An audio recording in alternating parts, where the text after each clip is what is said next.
Good morning, millennials. Welcome back to the Toast. Happy Tuesday. Hope everyone had a fabulous, fabulous, fabulous, fabulous weekend.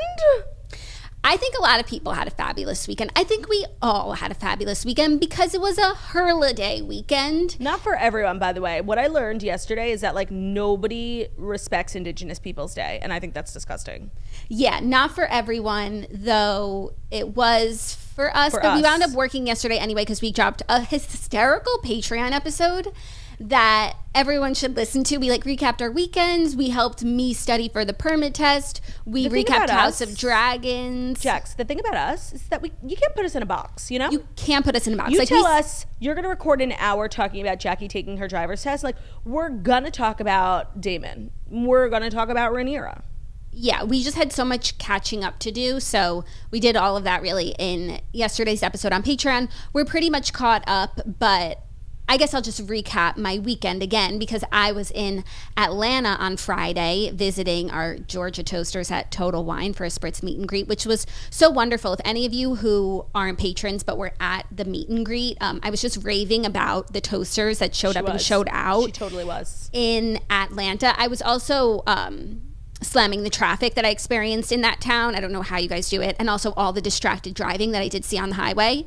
Not gonna lie. Not to be a snitch or anything, but you did see distracted driving. Not to be a narc. Yeah. But everyone in Atlanta was distracted driving. I even saw someone driving on the highway. He opened up his door. He was the driver. He opened his door to spit to hock a loogie. I've seen people do that. Was he in motion or he was... In motion. No, that's psychotic.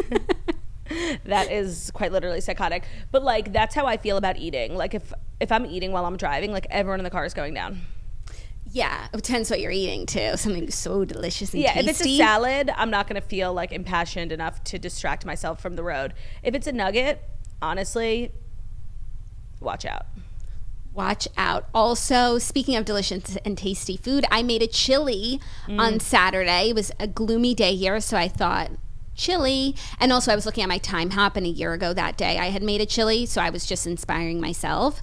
And Olivia Shapiro and Kayla came over for chili night, and they were so blown away by my chili. I heard rave reviews about your corn muffins from scratch. I made homemade corn muffins too. They were so good, and I'm so excited for you to come down and visit me because I will be cooking you my chili. And you really kind of reignited the debate nationwide about corn muffins versus cinnamon buns when it comes to chili. Never heard about a cinnamon bun and chili in my life. Midwest and also kings. Then people were saying they have peanut butter sandwiches with their chili. Did you not see all of the comments were peanut butter sandwiches? Yeah, it's twisted world that we live in. I'm disgusted. Mm-hmm. I'm offended. And I'm downright shook. It's truly twisted. I've never had a cinnamon bun with chili. That just seems to me like two good things that don't need to put together that one could enjoy separately. The thing is, the worst cinnamon bun in the world is delicious. Try making a bad cinnamon bun. I'm still going to eat the whole thing. Cinnabun? Is it only a Cinnabun if it comes from Cinnabon headquarters? Cinnabon TM. Wow, that's a great name. It's kind of like Band-Aid. Because I'm gonna call it a Cinnabon whether or not it comes from Cinnabon, you know? Whether it's if it's a generic Band-Aid, I'm still gonna call it a Band-Aid, not an adhesive strip. I thought you were gonna say it's a great name. It's kind of like dishes. Well, of course. One thing about me is if your brand is leaning heavily into the concept of melding words together, I'm gonna be a patron, a lifelong customer. I will respect your brand. Honestly, I did stop buying Cascade dish pods when they had that commercial about dish issues and didn't call it dishes. Because to me, that lacks creativity, that lacks innovation, it lacks inspiration, it lacks ingenuity. And I don't personally like to align myself with a brand that doesn't take word melding seriously. 100%. Or a brand that doesn't advertise on this show. There's no time for it. That's the other thing. If you're just going to be so dumb and ugly, I can't relate to you. Also, speaking of brands that advertise on the show, I made my chili in my caraway pot. Stunning. Cleanup? What cleanup? Totally. That caraway pot, and the Shapiros were quaking when they saw my caraway. I was like, yeah, they're a sponsor or work. Because I made a chili in a different Dutch oven the other day, and I had to boil a dishwashing pot on the stove to get the crust off the bottom. This is not even an ad for Caraway. They're not even a sponsor today. Yeah, no, and it changed the game for sure. It was really like a stunning weekend. I hope everyone is feeling good with where they're at in their hearts, in their souls, in their minds. Are you feeling good with where you're at in your heart and soul, mind? No, I'm not. I was up all fucking night. I could not sleep. Even Josie B ASMR couldn't put me to sleep. My stupid ass husband is snoring so loud, just like rubbing it in, like, yeah, bitch, I'm asleep and you're not. And it was just like miserable. And then I slept past my alarm, and I'm just having a morning, you know? I feel like it's just that time of year. It's like winter now. So it's like those mornings are like, we're not having good mornings anymore. We're all doing our routines and like being cute and curling our hair. Like we're having winter mornings. Winter mornings hit different. Because it's dark out. And it reminds me of like getting ready for school. But you're so contradictory. No offense. I don't mean to come for you, because like you love winter. I'm used to it at this point. I'm used to you coming for me at this point. It's like I sit down in this chair and I'm like, what is Jackie going to throw at me today? This is what I'm going to throw at you. You love winter. Don't be too hurt by that. Did I say for 1 minute that I did not like winter? You don't like winter mornings. That's a big part of the day. I actually never even said I don't like winter mornings. I said they hit different. Once again, in a negative not way. Listening. Once again, I am not being heard on my own show. I'm reading between the lines. You said it in a negative way. Read between the lines. Wow, Claudia. And I'm the one attacking. This is so you, like attacking me. And then when I defend myself, she's like, I'm being attacked. You know what it is? It's victim mentality. It's on you, and it's a you problem. And I will not engage in this tense discourse any longer. And here I was about to compliment your windbreaker. Well, this windbreaker holds a really special place in my heart because I never would have bought it because it was insanely expensive. But thankfully, I was with a pusher who pushes people. Her name is Jacqueline. We were shopping at the stunning, fabulous Highland Park Village in Dallas a mere few years ago. And we got to the store, and honestly, I don't know if I've told you this. I think maybe I've said it on the podcast. How we got to that store, and like the snotty sales associate was like so up your fucking ass. Like I might as well have been the shit on his shoe. And I'm like, yes, I would like some fabulous things as well, but I was like big and fat, and in luxury stores, like, oh, you're fat? You're basically wallpaper. You're done. So like he was like putting this fur stole on you, getting you bags from the back. And I was like, hi, yes, I have a lot of money and I'd like to spend it here. And he couldn't be bothered with my big fat ass. And then I bought this windbreaker, and like I was like, I'm gonna show him the fat girl can buy too. And he literally didn't even look at me, didn't even care, but was happy to take the commission. And you know what? At the end of the day, you're the big winner, because the big winner. For sure. I know, the windbreaker looks so great on you. You've gotten so much wear out of it. It's the perfect transitional item for any season, and I feel so good about my pushing endeavors. If you're listening as a podcast, it's a Fendi windbreaker, which is like such an insane thing to do. I do feel like I got a good price given inflation. Like now, if I said how much it was, I'd be like, that's it. And every time I wear it, I feel like I slashed the price in half. So like, let's be transparent with our audience. This jacket was $1,500, which is psychotic. Like, I understand. Now I've worn it about 100 times, so it's about $150 per wear. Yeah, pretty good. Not great. That sounds like good math to me. It doesn't. It sounds like a dumb decision that I made, but I feel like every time I wear it, I'm remedying the situation. No, and I feel like oftentimes you find yourself in a place where it's like, what do I wear? There's fabulous and people. And this jacket has saved me. But it's also like, it's a casual situation. We're not wearing ball gowns. Like, right. I just need like a casual, cool look. Fendi windbreaker. No, it's so not me. You know, I'm like so cheap. Like if it's not a $10 shirt, like I don't want it. However, this jacket did speak to me, and I feel good. You know, it was an investment. I take good care of it. I could sell it on the Real. Like, it's good. It's so good. So if you guys ever see like a triple XL windbreaker on the Real, just know it came from your girl's closet, okay? And the buyer's remorse like finally kicked in. You should leave a note in the pocket. For a toast, I'll sew it in. So like you just break open the seam and there's like a little note being like, hi, yeah, enjoy. Cute. Sisterhood of the Traveling Windbreaker. They should be so fortunate. So to have that windbreaker. It was a crazy ass weekend. Pop culture wise, everyone was talking about Kanye. Yes. And honestly, I'm literally not in the mood. Like I can't explain how I'm not in the mood. I can't explain how I'm not in the mood, considering I've been thinking about it like all weekend, like his whole trajectory of his week. It was a wild, busy week for Mr. West. It was a busy week for him, and I'm not in the mood to talk about his week, so we're not. Like, I can't. Yeah. Like, I appreciate everyone reaching out. It's lovely. I feel like we can't do anything right. Like, no. People are always like, you only talk about anti-Semitism. And they're like so butthurt when we talk about anti-Semitism, almost to the point where it feels anti-Semitic. But today, when we say like we're not going to talk about anti-Semitism, people are going to be even angrier. Yeah, so you know what? Like, just eat my ass. How about that? I'm not in the mood. Like, I'm not in the mood. I'm so tired of everyone and their nonsense, and just leave me alone, okay? Like, seriously. Go bother another influencer who's never done anything in her life, okay? Like, leave me alone. No, go bother another influencer who's not been bothered yet.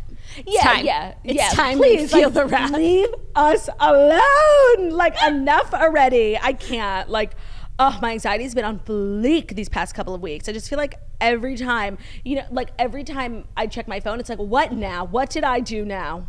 Yeah. But I'm just like a lovely, lovely girl. I feel like what would you say is the biggest misconception about you? Oh my gosh, there's so many, but none that I really care to dispel. Because they're subjects I don't talk about. Yeah, I guess like the biggest misconception about me, oh my God, I literally have seen like people messaging me like, I saw you 500 years ago and you appeared to be being rude to wait staff. Like, one thing about me is like, that's not me. Like, I will literally like lick someone's vagina. Like, I am so not, like, that's just not me. It's one of my biggest pet peeves in other people. So like when I see people being like, I saw Claudia in college and she appeared to be giving the waiter a dirty look, I'm like, please shut the fuck up. Like, that's just not true. And then I often think about how, like, you know, we're so beloved. Like, we are like, we don't even talk about like how, like, we're so famous. Like, it's insane. And the amount of, like, with all that love comes equal amounts of hate, and that's part of the job for sure. But like the way that, like, I think we keep people up at night, like they think we're like so evil, like, and how everything we do here is like just a facade.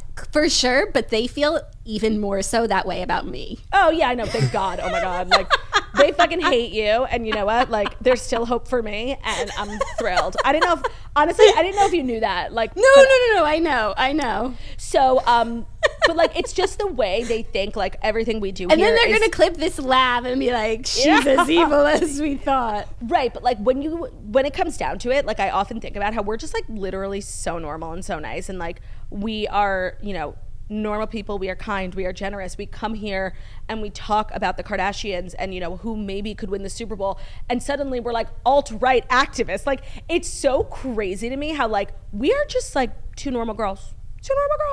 Yeah. Two normal girls just like going about their lives, talking about what they see. Totally. So what I see is my own reflection, and I can't really. You like what you see? I can't really put into words like how fabulous that is, you know? And you know, I often think about how part of the human experience is never being able to see yourself the way other people see you physically. Yep. And I'm like literally so jealous of you that like you can see what I look like. Like, I'm beyond curious. I'm beyond curious, like, not what I look like, because I believe that the mirror is an accurate reflection, but just like like, what is it? Mannerisms? Not like mannerisms, your gait, like just everything about your presence, you know, that a mirror couldn't capture because you see yourself and then you change what you're doing. But a mirror is also two-dimensional. So like there's really a limit to how much you can really see yourself in a reflection, even if it is an accurate reflection. Like, I would like to see a 360. Like, I don't know what I look like. I don't know if that's just part of the human experience or body dysmorphia. I'm sure that eventually, just like you go to the airport and you do that thing, like they could take like a bust of you 360 and you could like see yourself in action. Yeah, but then you would see yourself like frozen in one moment, and honestly I'm not interested in No, I think they could have you like walking. But yeah, I don't know if it would be an accurate reflection of your gait. Yeah. Like, when you look at me, what do you see? Fabulosity, dripping, oozing, gorgeousness. Good answer. I take back my middle finger from before. Thank you. That's called healing. And that's when you look at me, what do you see? hey, look at me. That's what I say, honestly. That's No, really when nice. I look at you, I see, let me think of the perfect word. When I look at you, I see perfection, honestly. Perfection. That's really sweet. Claudia, that's beautiful. There's no such thing, but thank you. No such thing, except for this show, because it's fucking perfect. Yeah. Like, we've literally never said anything that isn't totally perfect. 100%. And today's It's gonna be- perfect in its imperfections. That's Today the point. is no exception, because we've got a fabulous show. We have Fast such five interesting fabulous stories. Interesting stories today. A lot of book news, memoir news, which is kind of one of my favorite sorts of news, just because it led us to reading Open Book by Jessica Simpson, which is a story. But speaking of book news, I'm in the middle of a book right now, and I finished a book this weekend that I would like to share with the class if everyone is interested. Sure. So I started on Friday on my way to Atlanta a book called The Club by Ellery Lloyd, and it was like a little bit murder mystery, Soho House, exclusive club, actors, actresses, artists, and it was really, really good. It was very descriptive, which I don't think will be like your favorite part, describing the furniture I hate that in the new club and the windows, whatever. But the storyline was really good and I really enjoyed it. I gave it 4 stars, and I would recommend it for anyone who's looking for a little fabulous thriller, which everyone's always asking for, a fabulous thriller. 100%. And then I just started this book, Tomorrow and Tomorrow and Tomorrow, and it is like the book of the moment right now. It is? Yes, not in your genre. It's about, if I told you what it's about, like, you wouldn't want to read it, but it's about like 2 kids. They're now adults. They go to Harvard and MIT, and they're really into video games, and they're gonna like build their own video game. I know it doesn't sound good. So it's about 2 nerds? No, yes, some self-professed nerds. All the redheads were reading it, told Dana to read it. Dana read it, told all of us to read it. It's like having a moment in the literary world, not in the spice world. Well, in the spice world, I read Forever Never, which is a Lucy Score book. And Lucy Score is good because I literally read a 700-page book. Like, can you believe? Whoa, did you know it was 700 pages when you embarked? No, because I was reading it. I'm like, this shit has to be over soon, right? And I look, I'm 67%. I'm like, what? So then I looked up how many pages it was. But I didn't mind. It was a stunning tale. We had romance, we had fear, we had murder. It really had it all. Lucy Score never fails, and it was set in a really cute random like place that she found, Mackinac Island, which is like an island off the coast of Michigan, and it's like totally like there's no cars. It was really cute, and it was adorable. I loved it. Brick is like my boyfriend now, and it was fabulous. Brick, that's a good name. Well, his name was William, but the girl who he ends up with, they met when they were like teenagers, and she started calling him Brick because he was so big like a brick wall. That's a good name. I was watching Lauren Lane's story, and she was talking, she's having a baby boy imminently, and she was saying how she used her favorite boy names for Dutton's first and middle name, and she would recommend others not do that because I think they're struggling now. And his middle name is Walker, so I guess she would have named her second boy Walker, but she should name him Brick. Totally. Someone send this to Lauren Lane. So after the Fast Five, we also have a little TV recap. The Real Housewives of Potomac premiered this week. Nothing really happened, but it's good to catch up with the ladies. And even though we did like an in-depth recap of House of the Dragon on our Patreon yesterday, we will talk about it here because our House of the Dragon recaps are on a short list to win an Oscar. 100%, and we can always talk about House of the Dragon, and it was the best episode of the series so far. So it was truly stunning. Stunning. We need to recap again. So I think without further ado, here are the Fast Five stories that you need to know. I think that's good. Okay, so like that was fine. It was fine. It's not gonna win. But then the crunch has no context. Like the crunch is an inside joke. Yeah. Okay. And if you know, you know. Right, if you know, you know. But also, you send me that TikTok of that girl. Yes, I'm telling you. There was like this creative agency. I think it's called like Sauce Media or something. All the girls who work at the agency are toasters, and they put together like this little deck for us via TikTok with all these different ideas they had for our rebrand. And like I literally wanted to use all of them. Yeah, some of them are really good. And the girl was saying, and she was really funny. Yes. And she really pitched. I watched the whole thing. I thought it was so great. Good ideas. She was saying instead of the crunch, and we could get rid of the crunch, like things change. It should be like a sip sound, like a. Yeah, I mean, I could record it myself, like, because I'm really into ASMR these days. It would be like this. You know what else we could do? Other shows have this. We don't have any like buffers with music, like transitional stuff. So maybe it could be the Fast Five stories you need to know, and then it's like it goes into a theme song or something. Well, another part of the rebrand we haven't really discussed is what kind of effect does this have on Welcome to the Morning Toast? Welcome to the Toast Podcast. That's good. Yeah. I actually used our little jingle at my show in Pittsburgh. I opened the show and I don't know what came over me. I was like, welcome to the N-Log Tour. Welcome. And everyone, Jackie, the place, it was like Ibiza. People were lit the fuck up. That's good. It was a special moment if you were there, Pittsburgh Toasters know. PTK. Are you ready to get into those Fast Five stories that I previously mentioned? Yes. Then you're ready, and there's nothing to be said. I'm ready for the aforementioned. Oh, shit. Yeah. So she's not ready. No, I am ready, and if you're watching on YouTube, you'll see the rebrand has stepped up. I got new curds for my ads that say our new logo. We have new flags on our microphone with our new logo. It's just a very exciting day here at the Morning Toast. Oh, constantly elevating. The Toast. And the Toast is sponsored by Seeds. Turns out everything you think you know about probiotics may be wrong. Just like those probiotic tortilla trips sounded way too good to be true. And the good news is that Seeds DS-01 Daily Symbiotic is the real deal because That's not all favorite ad copy. No, it's true. Like, not me at Trader Joe's, like, getting a tortilla chip probiotic thinking it's going to solve all my digestive problems. Spoiler alert. It not. Won't. But thanks to Seeds, it will. Because not all probiotics are created equal. So the Daily Symbiotic from Seeds, what is it? It is a broad-spectrum 2-in-1 probiotic and prebiotic. It is a 24-strain broad-spectrum probiotic that's formulated for digestive, gut immune, and additional systemic benefits. The capsule and capsule protects against stomach acid, digestive enzymes, and bile salts for viability through digestion. So basically, the live probiotics will actually make it to the end of the small intestine for delivery into your colon. If you've taken a probiotic before and never felt a difference, it's likely because the good bacteria wasn't surviving your GI tract. Well, Seed is designed differently, and that's why it works. It supports benefits in and beyond the gut. So, of course, you've heard forever like that taking a probiotic or a prebiotic is really good for your gut digestion. But Seed is going to support the ease of bloating, health regularity, ease of evacuation. Basically, you're going to be taking nice, big, smooth dumps. It'll also help support your gut barrier, your skin health, your heart health, and your micronutrient synthesis. So there's just like a list of benefits beyond your gut from taking a probiotic, and Seeds is a brand that you can trust. They're super well developed. Your gut immune function is about supporting the talk between your intestinal cells and your immune cells, and Seeds is going to do just that.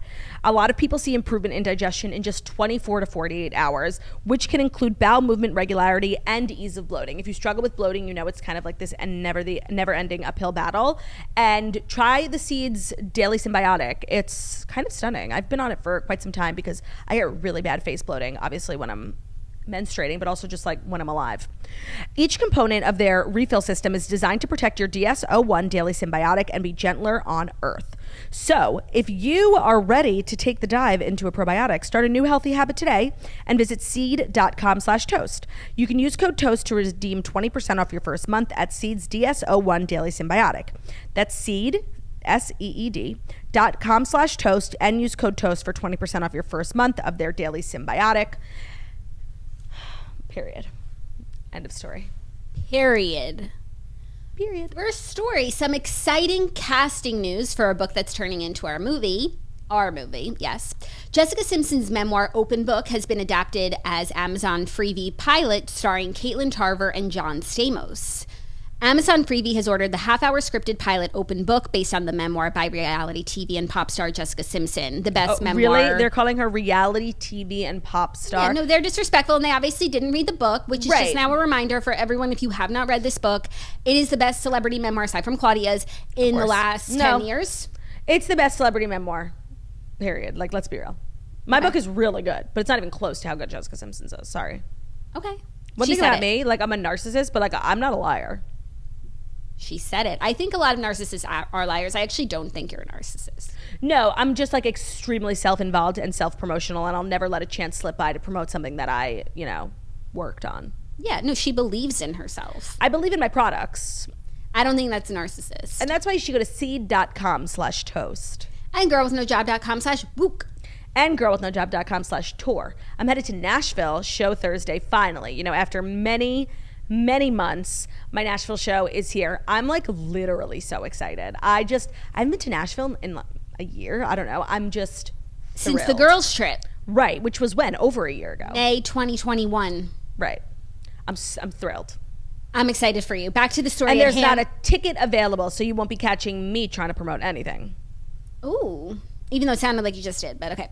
The project stars Katelyn Tarver from Ballers as Sadie Sparrow, a young singer based on Jessica Simpson, while Stamos from Full House is on board as Butch, an older musician who's tasked with writing songs with Sadie. But soon their connection is much more than that. Interesting. So they're deviating from the book. She's not playing a young Jessica. I was like, I don't remember Butch from the book. No, and I don't think there's a character in her book that's Butch. It's probably like an amalgamation of her dad and some of the older, like Nick Lachey and John Mayer, people that she worked with, but also had like a relationship Complicated with. relationship, yeah. Yeah. All right, I mean, I guess it's better because when I thought they were making a series about like her life, I thought that was kind of weird and like very Lifetime vibe. Yeah, and also it's like you're going to have someone who's playing Tony Romo when he's like just down the street. Like, it's weird. No, the way I still to this day ship Tony Romo and Jessica Simpson is not normal. Not normal, and if you need to know why, just Google Jessica Romo, Jessica, what's her name? Simpson. Tony Romo, birthday cake, blue icing. Like those pictures I remember like seeing them in an OK magazine when I was 14 and I was not okay. That I will do right now because I'm not sure. Do you know what pictures I'm talking about? No. She threw him like this birthday party that was like so all-American football, and she brought out this big cake, and they were just like shoving the cake in each other's mouth, and they had blue icing. So cute. It's such like a niche pop culture reference, but one that really molded me into the podcast host I am today. I see it. It's gorgeous. For me, the story about the two of them that warms my heart was when they were dating. This is in her book. When they were dating, I think she bought him a boat, and he would take all of his friends out on the boat and play her music and sing along to it and be like, isn't my girl so talented? No, I'm telling you, like, it was right person, wrong time. Is that the picture? I can't really see. It's like a selfie. No. Oh. Are they eating icing? Yeah. Oh, I see. It was like, and they're kissing with the icing. I see. Remember when celebrities used to throw themselves like big 21st, 22nd birthday parties with like sponsors and the paparazzi? That was like an iconic moment in pop culture history. Like everyone's birthday party was like this big ta-da with like a red carpet. Yes. And she threw him one of those, and it was literally, I think like Sky Vodka was like the sponsor. It was so cute.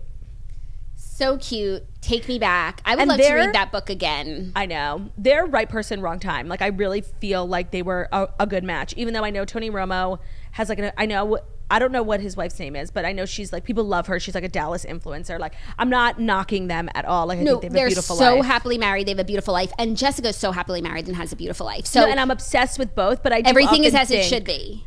I do often think about like an alternate universe where the two of them had ended up together, you know, and like he retired, she took a step back from the spotlight. Like they would have been on like similar paths. But he's still doing broadcasting in sports, and she's like mogul moves. And if Jessica had ended up with Tony, then Jessica's daughter would not be playing basketball with North. You don't know that. We wouldn't have that. No, because she would probably be living in Dallas. You don't know that.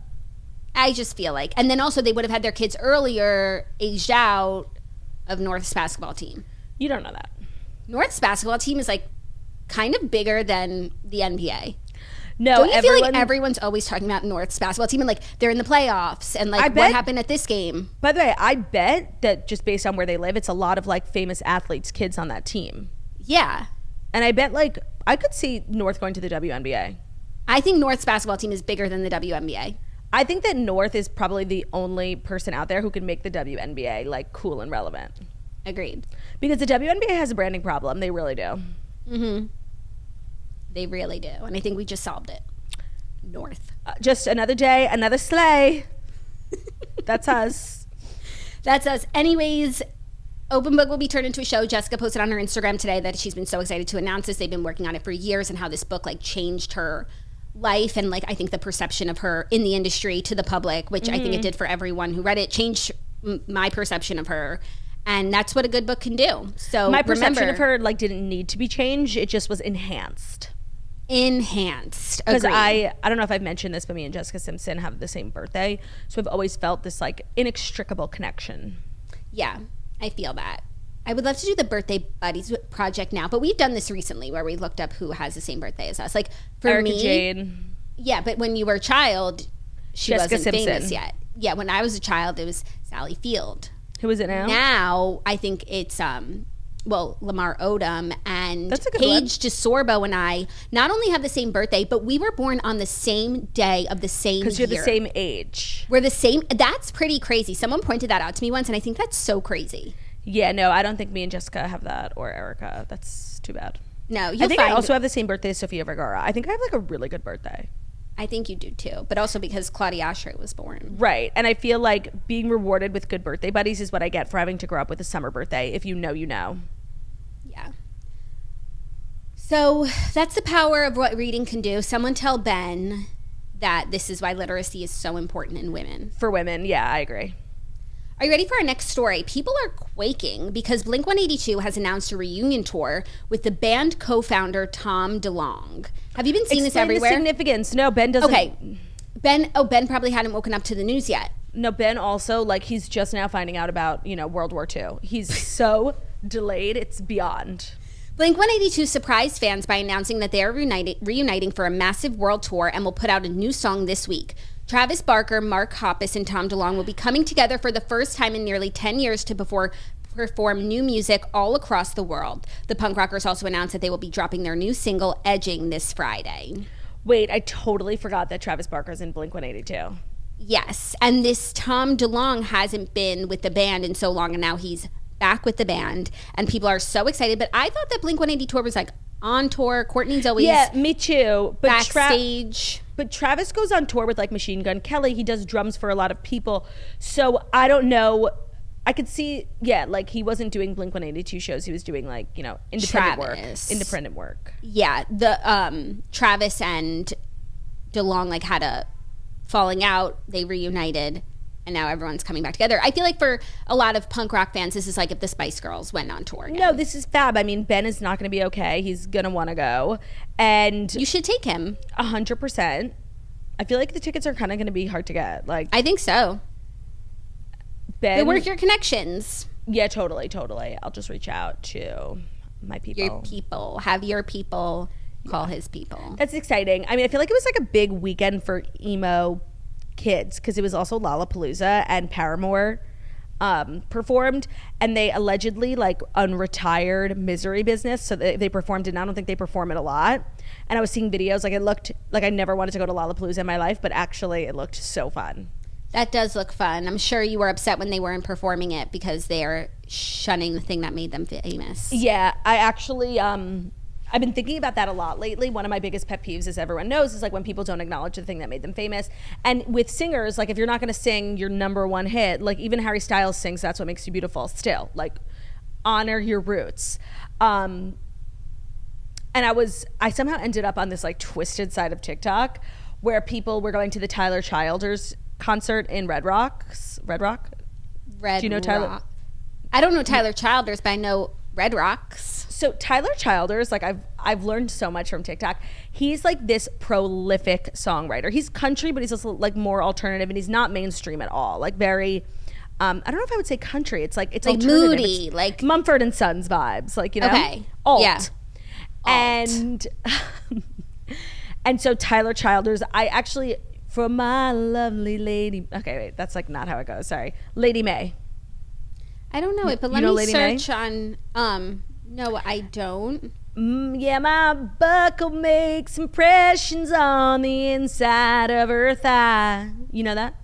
No, I don't. But this is all new so like to me. he has like this cult like following. He has these iconic songs that like people are obsessed with, and he recently just released an album, so that's why everyone was talking about him. And he's at Red Rocks, and people were like literally not leaving the stadium because he didn't play like Feathered Indians, like his iconic songs, and he didn't come back. He's like, no, bitch, I'm done. And normally that's like my biggest pet peeve. However, it's because a lot of those songs are about his addiction, and he's now sober, and I think he thinks it would be like too traumatizing. I do feel like in a few years maybe he'll go back to playing them, but right now I think his sobriety's kind of new. Not the time. I'll allow it then. Like if you have a good reason. But if you're just being a snob, like not wanting to play, you know, your number one hits, like even Miley, she's back to playing the 7 Things I Hate About You. Yeah, it took her long enough. Because she denied Hannah for as long as she could. You know who's so good about that, and another reason why we stan as hard as we do? Kelly Clarkson. Yes, but Gavin DeGraw. Yes. I've been to his concert for every album that he puts out, and in every single concert he talks about the song that changed his life, Chariot, you know, One Tree Hill, the big hits, while still promoting like his new stuff. Right. I'm so sorry. I didn't. No, it's okay. Just move on. I didn't know. I agree. I love that. Kelly Clarkson is great about that too. I was just watching. She's karaokeing actually today on her show with Sam Smith. They're doing this like iconic harmonizing cover of Breakaway. I saw like a little clip. It looks so good. Ooh, can't wait. I love a queen who respects their origins. Like I really do. Your history. It all comes back to history. Let me tell you one thing that's not working for me. You and me got a whole lot of history. Let me tell you, I love winter, but something about the new season has started to have the sun shine directly into my eye while we're podcasting. If you're watching on YouTube, you could probably see this glare of light. It's pissing me the fuck off. Yeah, no, your eye is looking a little funky. I think you're keeping an eye out for Selena. Gorgeous hat. Not to sound like lady. Lisa Rinna, but my friend Kendall Jenner sent you that hat for the party party tonight. Hat for the party tonight. So I hate the studio. Like I'm done with it. Or you could get a blind installed. Yeah, like that would be much easier than, you know, breaking my lace. But that wouldn't solve the truckers and the ambulances and the horns. So true. But they add charisma to the show. They do. And they always make their opinions known. 100%. Are you ready for our next story? A little intergalactic news. Is it a little intergalactic news that's brought to you by Stamps.com? Yes, it is. If you're a small business owner, you know how important it is to be ready for the insane holiday season. If you haven't started preparing for the chaos of holiday mailing and shipping, you're already falling behind, not to give you anxiety. But luckily, Stamps.com has everything you need to make your whole life a lot easier. It's a 24/7 post office that you can access from anywhere. No lines, no traffic, and certainly no hassle. For more than 20 years, Stamps.com has been an indispensable resource for over 1 million businesses. You'll get access to USPS and UPS shipping services, all the things you need to run your business right from your computer. With inflation on the rise, and it's hella rising, every dollar counts. Protect your margins with major discounts from USPS and UPS rates. They get up to 86% off. It is a stress-free solution for every small business. Use Stamps.com to print postage wherever you do your business. All you need is a computer and a printer. And if you need a package pickup, you can easily schedule it through your Stamps.com dashboard. Rates are constantly changing, but with their Switch and Save feature, you can easily compare carriers. You can compare rates, so you know that you're getting the best deal every time. And if you're running an online store, Stamps.com works seamlessly with all the major shopping carts and marketplaces. So get ahead of the holiday chaos this year and get started with Stamps.com today. Sign up with promo code TOAST for a special offer that includes a 4-week trial plus free postage and a free digital scale. There's no long-term commitments or contracts required. Just go to Stamps.com, click the microphone at the top of the page, and enter code TOAST. Again, you can get that 4-week trial, free postage, and a digital scale at Stamps.com/TOAST. Thanks to Stamps.com for sponsoring today's show, Stamps.com/toast. Great. Okay, our next story. William Shatner describes his overwhelming sadness he felt for Earth in his Blue Origin flight to space. So we talked about how William Shatner went to space aboard the Blue Origin spaceship last fall. It seemed like the perfect opportunity to strike profound joy and celebration into a man who had played a space traveler on TV for decades. But Shatner, who was 90 at the time of his flight and is a longtime environmental advocate, writes in a new book that the experience was among the strongest feelings of grief that he had ever encountered. In an excerpt from his book, he said, "I had thought that going into space would be the ultimate catharsis of that connection I had been looking for between all living things, that being up there would be the next beautiful step to understanding the harmony of the universe." He said, "When he went there, I had a different experience because I discovered that the beauty isn't out there. It's down here with all of us. Leaving that behind made my connection to our tiny planet even more profound. It was among the strongest feelings of grief I have ever encountered. The contrast between the vicious coldness of space and the warm nurturing of Earth below filled me with overwhelming sadness." So he had a bad time, is what he's saying. He had a bad time. He said space is depressing. Like, you think it's all fun and games out there and it's a whole new world, but the real world and the great world is the one that we're living in. So why don't we fucking appreciate it? No, it's so true. Like, why don't we take focus care of on it? that instead of spending millions of dollars taking assholes to space? Yeah, to see this. Well, actually, maybe it's a good lesson to have these people go to space, especially someone like William Shatner, he's an intergalactic king. Mm-hmm. And now he's coming back down here to tell us, no, this is where it is. This is where it's at. And this is what we've been saying. Like, of course. Everything comes back to us, not to make literally everything about us, but we've kind of been saying how like shit on Earth is like lit and they need our help down here. And we should be focusing here, right, and not worrying about what's going on. I mean, I do think astronauts should go to space. Space exploration is so important. I'm talking about civilians. The experts should keep doing the work that they're doing, but I think for everyone else, like, I don't think we should just tear shit up down here and then be like, oh, it's okay, I'll go live on Mars. Right, like drop everything now, meet me in Saturn. Yeah, I love William Shatner, and I love getting wisdom from like clearly someone who's lived a long, intellectual life. I think this is very interesting and wise, and not that I ever had the space itch, but I certainly don't now. No, it's true. Like, you're like literally so far from home. Like, yeah, it's like kind of psychotic. It is. Also, you saw that Pete Davidson is no longer going to space. Did we talk about this on the show? Yes, we did. We did. Or I think it might have been a day that you weren't here because I remember talking about it with like Shannon or something. Oh, okay. I just remembered him going to space again because of the Kardashians episode. Oh, which did you watch? No. Oh, I forget what happened. Oh, it was good and bad. Okay. There was just like some shit that was annoying. I'll catch up this week and we'll recap in full. Okay, cool. Kim was talking about how he is going to space in the episode, so it was top of mind. And was she worried about it? She was just saying how she could never. Right. Because she said maybe if I didn't have 4 kids, I would. Of course. But she could never. No. And that it's not something that interests her. And I very much related. Yeah, like if they seriously, I think like we've spoken about this. If they wanted to, everyone wants like the first, oldest person, youngest person. I think they had a cancer survivor. Like everyone wants to be the first to everyone. If they wanted the first podcaster to go to space, like would we say yes? How much money are we talking? It also depends like whose fleet. Honestly, I don't have like that much faith in Richard Branson's. Like I'm going Elon or Bezos. Like because you know what? I'm American. I'm going Elon, even though Elon's not American. Oh, right. But he lives in America. Yeah. No, I think That's I'm going low key. So true. I totally forgot he's not American. Yeah. I think I'm going Elon. Though, honestly, Jeff Bezos is getting people there and back quite safely. No, I feel safe with Bezos. I mean, my packages arrive safely. Why wouldn't I? True. I would feel comfortable going on Blue Origin, but I don't know what the Virgin one is called. It's probably called Virgin. I don't know. I don't have a good feeling about it. Okay, good thing nobody's asking us. Right, and that's the thing about these kind of hard decisions that are hypothetical scenarios in my head is that they're never going to come to fruition. Right, and you could just let it go.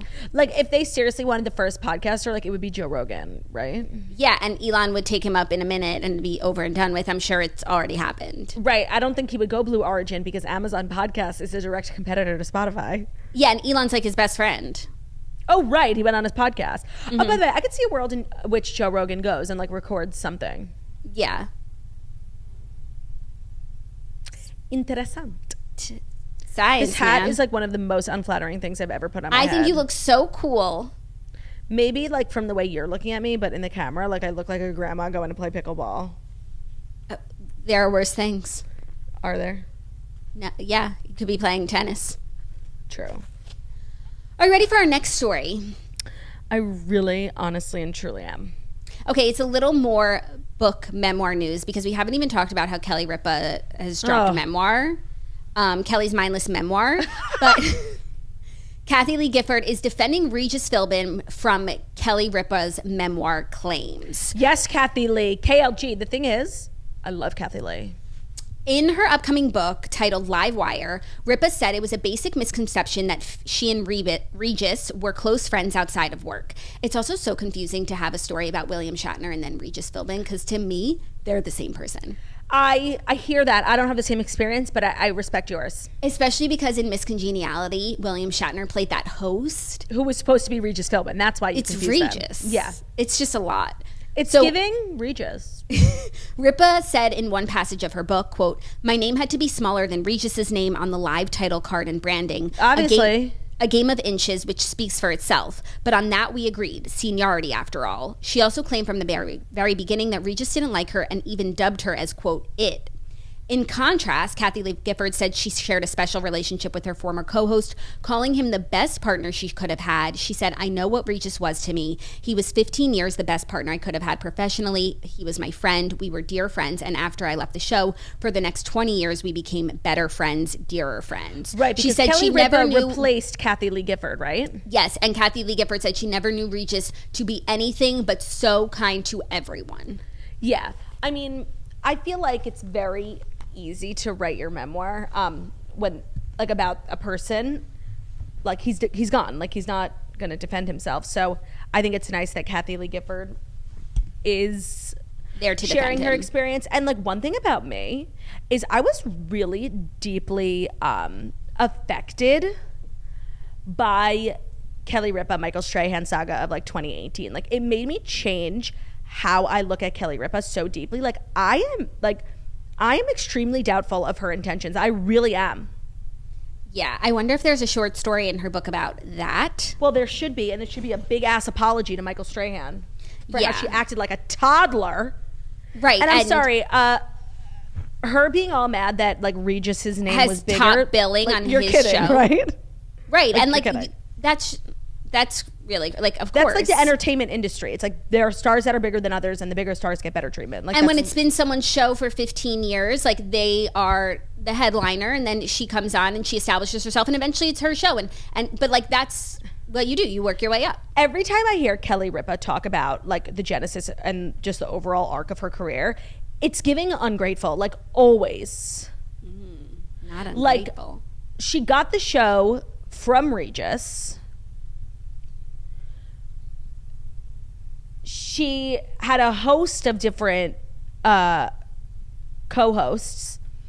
She had a breakdown with Michael Strahan. Like, every time we're, like, talking about the arc of the Live with Whoever show, it's always, like, Kelly Ripa, like, rubbing me the wrong way. Yeah. And this is, like, the one part of Kelly's life that is not mindless.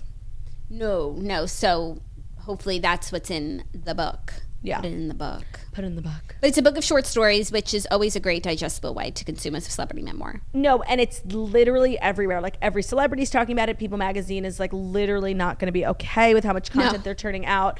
It's a lot. Yeah, it is a lot, but you know that, like, they were doing the most when there was nothing to talk about. And, like, now there's a whole ass book. Right. We're Like, not now gonna stop something hearing about happened. it. Right. Yeah. We'll be hearing about it. I feel like I haven't heard enough bad things about Regis to, like, totally write him off. Like, I feel like Regis was a pee-jam, and I want to continue to believe that. I feel like Regis was a pee-jam too. And what I know about Kelly is, like, she's kind of a diva, so... But diva is, like, we're flipping it on its head, McLeod. Yeah, she's the traditional meaning, not the alternative new media meaning. Well, She doesn't mean... I'm not meaning it in the way that Mariah Carey means it. Yeah. Or even we were just saying last week about you being a diva, right? Didn't we Yeah, say I that? don't mean it in that way. I mean it in, like, the old school way of, like, throwing water at your assistant, you know? Yes. Naomi Campbell. Naomi Campbell. Are you ready for our fifth and final story? Someone who is not a pee-jam?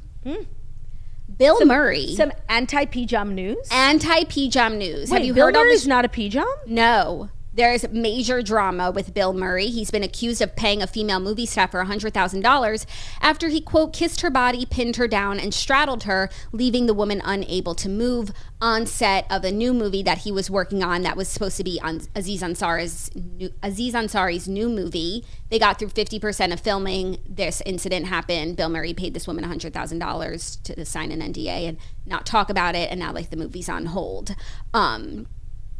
So here's the story. The woman claims she was unable to move because of his weight. It is alleged with Murray later paying the woman $100,000. The April incident on set of the $20 million movie, controversial comedian Aziz Ansari's directorial debut. Is he controversial because of that one thing, that story? Yeah, it's so funny. Like, I was just thinking about this the other day. I don't think I will ever get over the time, literally 2 weeks ago, where we were reading an article about Ansel Elgort, and not once did they mention the fact that, like, a year ago he was accused of rape, and we were just talking about how, like, people just decide who to move on from. And I feel like Aziz Ansari like never really got like a full reset. And I think of all the people who might deserve one, like Aziz Ansari might be one of them. I think I honest to God think like that whole situation was like really unfortunate, but not malicious. I agree. And I think most people agreed. And there was a big op-ed in the New York Times in defense of Aziz Ansari. Like, I think he came close to like, to, you know, being a Me Too, but I don't know if that's really who he is.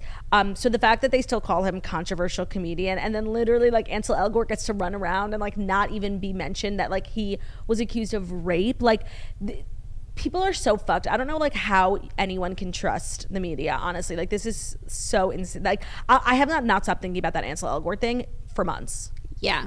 Anyways, this incident caused Disney to shut down production, and there's no indication as to whether the movie will ever be completed. Murray had been overly friendly and allegedly sexual with one female production staffer whose name has been kept anonymous. The actor claims that he believed the woman had been flirting with him, and at one stage he and the woman were close to a bed. It was then that he allegedly began kissing her and straddling her, leaving her unable to move because he was on top of her. He then moved in to kiss the woman on the mouth. The pair were both wearing face masks, it is claimed. The alleged action took place in front of witnesses. Yes.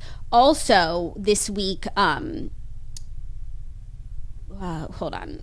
Give me 1 second. Gina Davis's memoir came out, and she also was talking about an experience she had with Bill Murray, where he like berated her when she was a young actress. So Bill Murray is that's going so down. Unfortunate.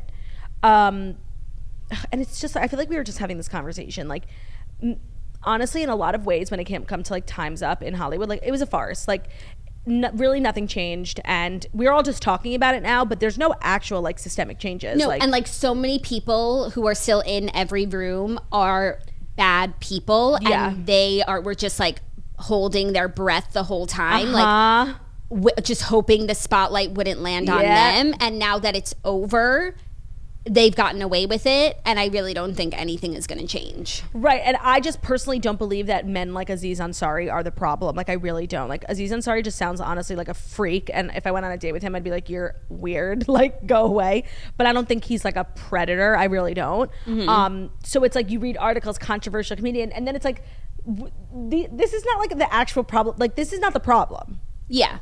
No, there's like real predators, big tier 1 problems and predators still out there. Yeah, so it's just like, I'm really sick of Hollywood and their shit, honestly. Like, preaching, shut the fuck up, okay? Shut up. Yeah, speaking of, Harvey Weinstein's trial is starting this week in LA. But I also feel about him. I know, but I feel like people feel like, okay, we got Harvey, like it's done, solved, problem solved. And there's so many Harveys, there are so many people who enable people like Harvey, and they're still working. Yeah. Busy as a bee. I thought Harvey was like in jail, like, period. He is. But perhaps awaiting trial, perhaps. Interessant. Or it's another trial. Because there already was one trial. Right. In New York. This one's in LA. Oh. Yeah. Got it. Well, wishing him the worst, always and forever. XOXO, Gossip Girl. Let's dive into the TV recap. We're going to talk about House of Dragon and a little bit of Potomac. There's not much to say, and I know you didn't watch it, but like, it doesn't matter. Okay, yeah, I didn't watch, but I want to hear what you think, and we'll resume official recaps next week. Yes. The TV recap is brought to you by ZipRecruiter. Did you know that there are over 2.4 million podcasts in the world, including the one you're listening to right now? And you might not know that the one that you're listening to right now is the best out of those 2.4 million. Just a fun fact brought to you by ZipRecruiter. And it takes a team of people to bring together a podcast. And whatever it is that you do, whatever your passion is, it takes a lot of people to make your passion come to life. So needless to say, hiring the right people for these roles is super important. Whether you're hiring for a podcast or you're growing business, there's only one place that makes it easy, and that's ZipRecruiter. Right now, you can try it for free at ZipRecruiter.com/toast. ZipRecruiter uses its powerful technology to find and match the right candidates up with your job. You can easily review these recommended candidates and invite your top choices to apply. Additionally, ZipRecruiter has a complete suite of tools that makes it easy to filter, review, and rate your candidates. 4 out of 5 employers who post on ZipRecruiter get a quality candidate within the first day. So if you're a fan of this podcast and you want to try ZipRecruiter for free today, you just need to remember this link. It's ZipRecruiter.com/toast. Once again, that's ZIP, recruiter.com/TOAST. ZipRecruiter, the smartest way to hire. Thank you, McClurd. Okay, the Real Housewives of Potomac, like, you just need to know the only one who's made any sort of, like, change in their life is Ashley Darby. Like, Giselle still talking about her house. Wendy's still talking about, like, being a professor and having her titties out, and now she's opening a restaurant. Like, it's the same thing. I do it all. Like, it's boring. What happened to the candles? Still doing the candles, and now she's opening a restaurant with Cynthia from Real Houses of Atlanta's ex-husband, Peter. Mm-hmm. It was crazy to see him there. He's, like, kind of hot. Peter. Does he live there now? I don't know, but he was just like a smooth talking. Like, I was really like, I was feeling his vibe. I'm like, yes, I'll give you the 300 grand. Like, he was really like making an impact. It's a Nigerian lounge. Then Robin, I'm getting married. I'm not getting married. Wait, I think I am getting married. Oh no, I'm getting married. So boring. Ashley Darby is actually making a change. She is getting divorced. Candace Dillard-Bissett, I want to have kids, the schedule, the kids, the eggs, the schedule, the kids. Like, it's the same shit from everyone. And the only thing anyone could talk about is Ashley Darby, because she's the only one actually making progress in her life. Oh my God, that's infuriating. What's up with Karen Huger? It doesn't bother me that she's up to the same old shit, like just being a queen, talking about Ray, talking about Raven. Raven's moving to New York. Like, I don't care. It's the same shit, but it's Karen, so.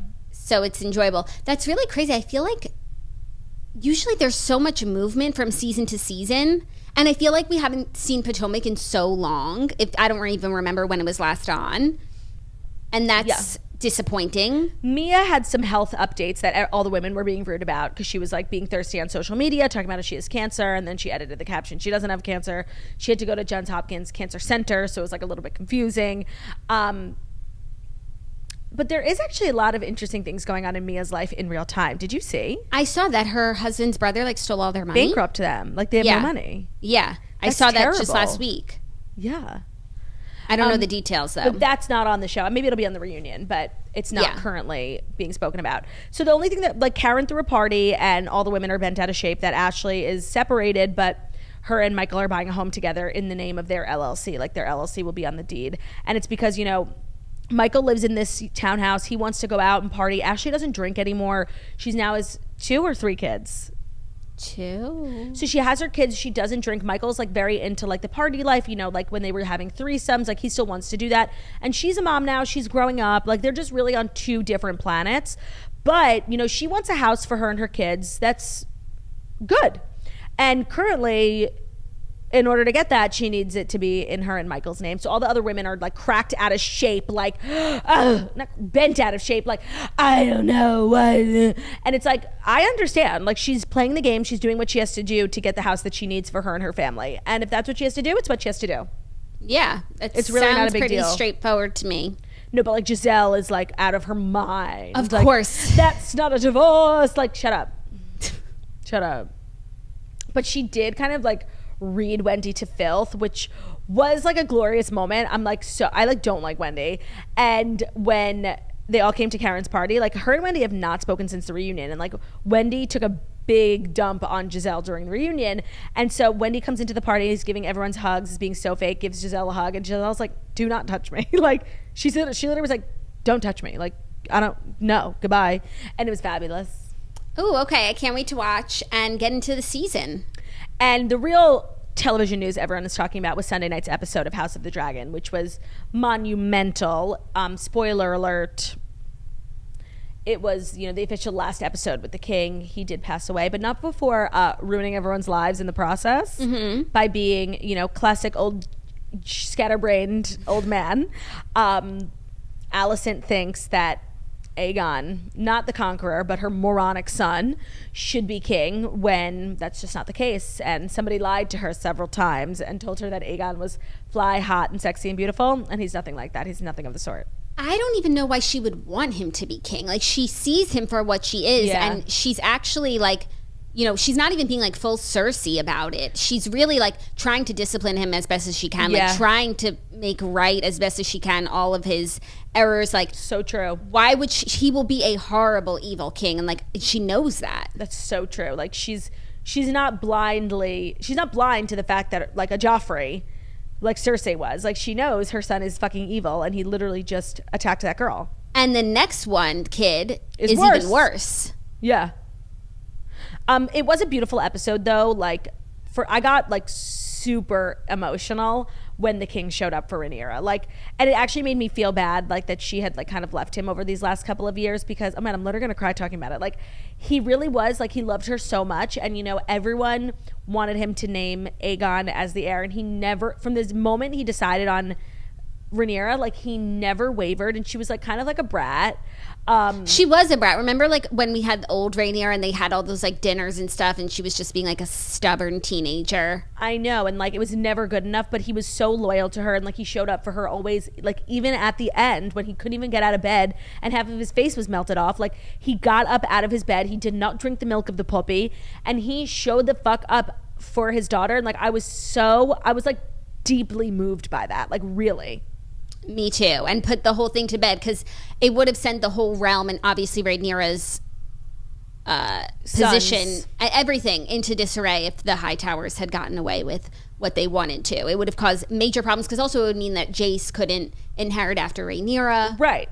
And the king was like, not today. No, and I loved that, even though I did feel bad for the man stepping forward, because he was not lying. Like, he was literally speaking truths about everything, and he got his head cut off for literally speaking truth.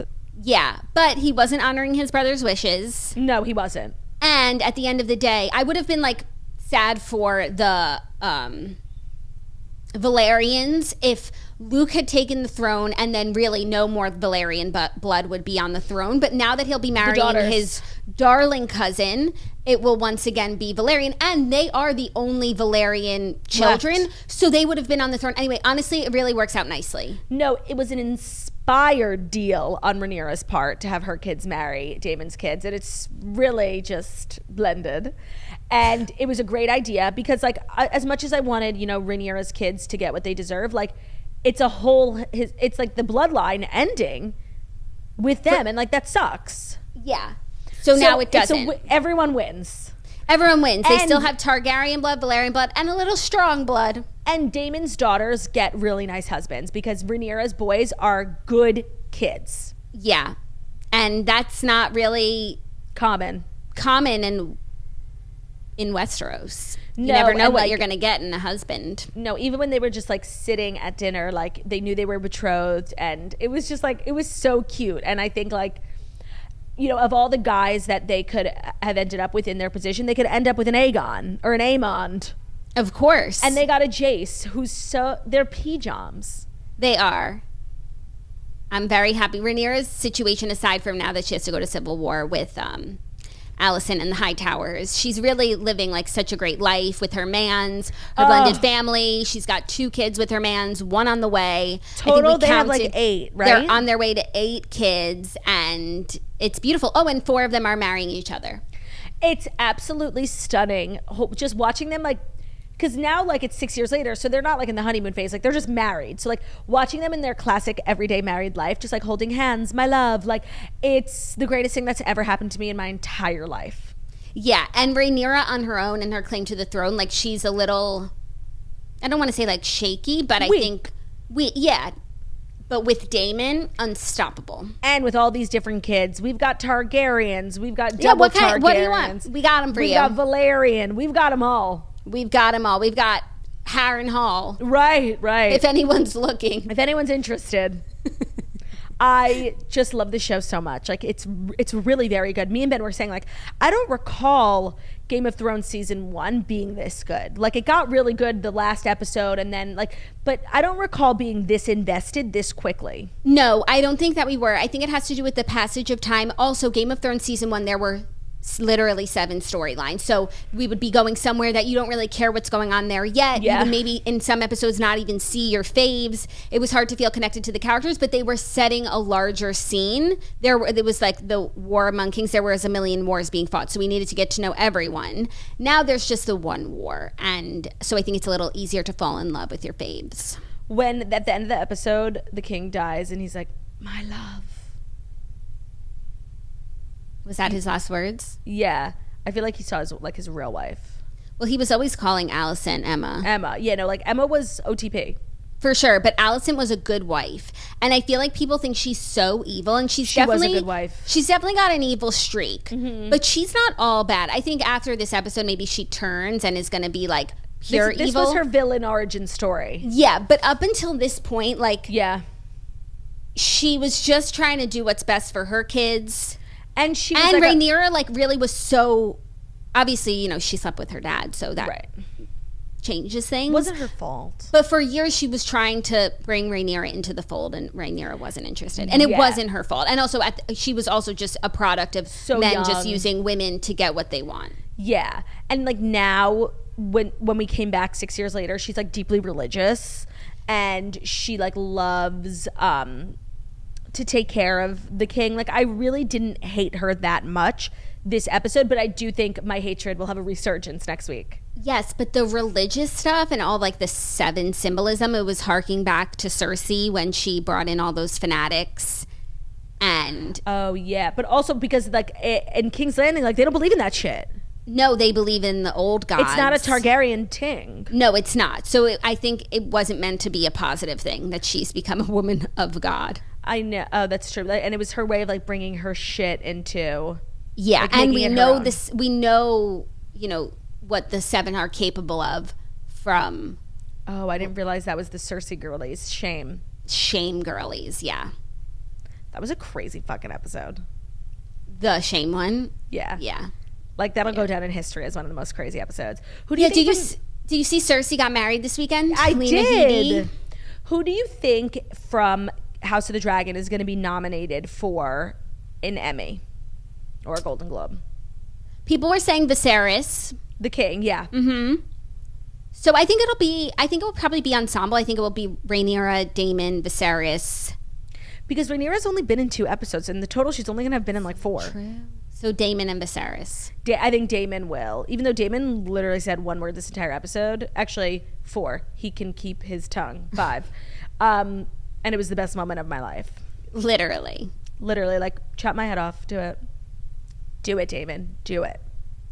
No, and that's that on that is what he said. Like, call my wife a whore 1 more fucking time. no, and it's like, okay, so maybe if Rhaenyra's sons got to keep the throne, this guy would always be chirping, running his mouth. No, He had to go. that's that on that. Period. End of story. It was a gorgeous episode. It was a gorgeous day here with you. I love you dearly. Love you dearly. We've got another fab episode for you guys tomorrow, so we'll see you then. Thank you so much for listening to The Toast, the Millennial Morning Show, where we deliver the fast 5 stories that you need to know every Monday through Friday on YouTube. So if you're watching this on YouTube, please feel free to subscribe and give this video a thumbs up. We're also available as a podcast anywhere podcasts can be found. So that's Spotify, iTunes, Stitcher, Public Radio, iHeartRadio. I gotta make a little jingle out of that.